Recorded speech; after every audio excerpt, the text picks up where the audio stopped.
Hello fans, I'm Scott Stuccio, and it's time for more coverage of the chocolate and white here on HersheyBears.com. Now, we might only be flipping the calendar this Sunday into the month of March, but after it's complete, only 6 more home games will remain on the Hershey Bears schedule. The countdown starts at 8 this Saturday, and as such, we go back in the den, presented by Travel Champs, to cover the hottest team in the American Hockey League. The red-hot Hershey Bears are storming through the calendar year. 20 games have been played since Hershey's 2-1 shootout victory over the Wilkes-Barre-Scranton Penguins back on January 3rd, the first game since New Year's. In that span, the Bears have forged an incredible record of 16-2-1-1. Most impressively, the Bears have just one regulation loss on home ice in that time frame. Here at the Den, the Bears have posted an overall record of 21-5-3-1 and have certainly made the best scenario out of this home-heavy schedule, leading the league in home points. It goes without saying, then, that road points will be huge as the weeks progress. No team has irritated the Bears more than the Binghamton Senators, who snapped the club's second longest point streak in franchise history just last Friday on their home ice.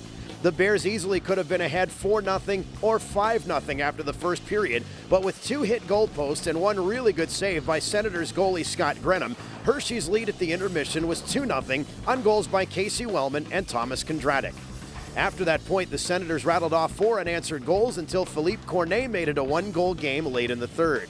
Colin Greening would put the game away with an empty net tally, however, and the Senators won for just the first time in regulation this season against Hershey.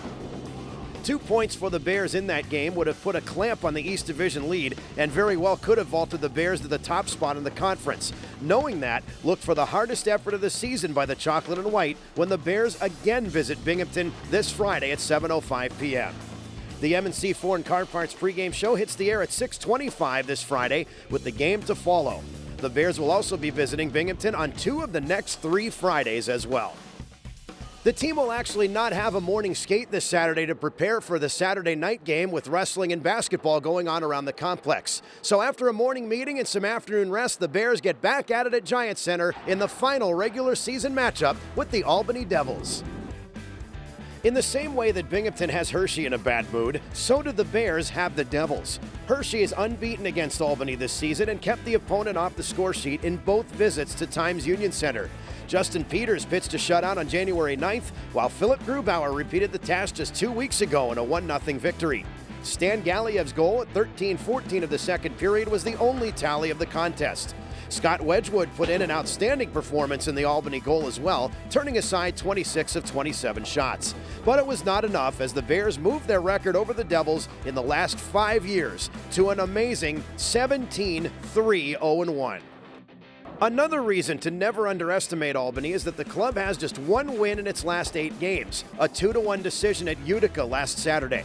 The Devils lost 4-2 at Springfield on Sunday and will be coming to Hershey after visiting the conference-leading Syracuse Crunch on Friday. The Devils do have a 1-2 punch back together again, however, as 41-point producers Paul Thompson and Joe Whitney will be the duo to watch.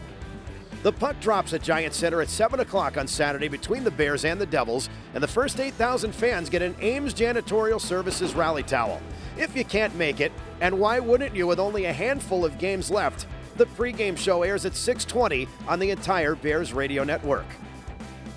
East Division rival Lehigh Valley then returns to Chocolatetown to wrap up the weekend on Sunday, and they have a roster boost that will make this a really tough challenge for the Bears.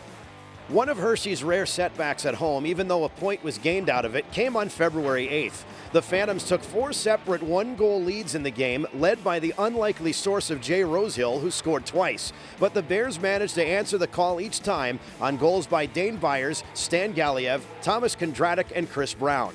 The Bears got 3 good chances on Phantoms goaltender Anthony Stolars in overtime, but on Lehigh Valley's second chance, Kevin Gumas made a nice move to beat Phoenix Copley and earn the Phantoms the extra point. That loss just happens to be Hershey's only one this month. The Phantoms won 2 more games since then, and they were both in extra time on the road.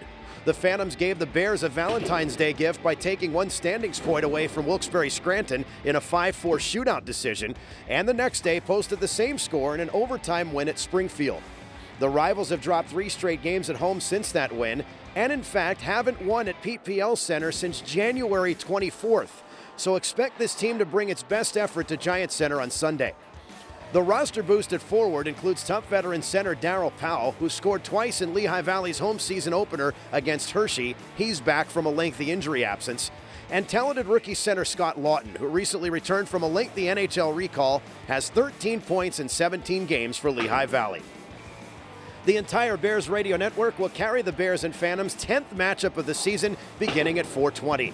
The puck drops at 5 on the Bears' 32nd home game out of 38. And that will wrap things up again for In the Den, presented by Travel Champs. I'm Scott Stuccio. Thanks so much for watching, and we'll see you this weekend.